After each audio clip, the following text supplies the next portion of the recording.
बघत आहे महाराष्ट्रातली धरणे. आज बघूया विदर्भातील धरणे. ठीक आहे.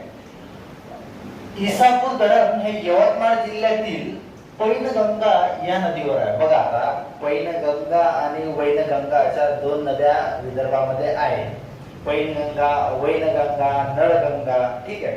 तर पैनगंगा यवतमाळ जिल्ह्यातील इसापूर धरण जे आहे पैनगंगा नदीवर आहे. त्यानंतर खुनी नदीवर आहे सायखेड धरण. यवतमाळ जिल्ह्यातील 3 धरणे बघूया अगोदर. सायखेड धरण खुनी नदीवर आणि नंतर आहे वाघाडी धरण हे वाघाडी नदीवर यवतमाळ जिल्हा. ठीक आहे. नंतर आहे अकोल्यामधील महान धरण काटेपूर्णा नदीवर आहे. नळगंगा धरण बुलढाणा जिल्ह्यातील नळगंगा धरण हे नळगंगा या नदीवर आहे. अप्पर वर्धा नावाचे धरण आहे वर्धा जिल्ह्यातील वर्धा नदीवर अप्पर वर्धा नावाचे धरण आहे.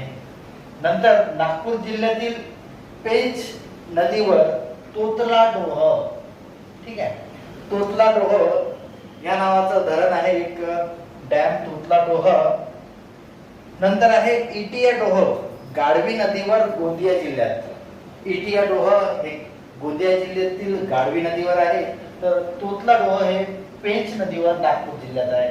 त्यानंतर आहे भंडारा जिल्ह्यातील वैनगंगा नदी. ठीक आहे. अगोदर आपण पैनगंगा यवतमाळची बघितली, नळगंगा बुलढाण्याची बघितली. आता ही वैनगंगा नदी आहे ही आहे भंडारा जिल्ह्यातील आणि धरणाचे नाव आहे गोसी खुर्द. ठीक आहे. गोसी खुर्द.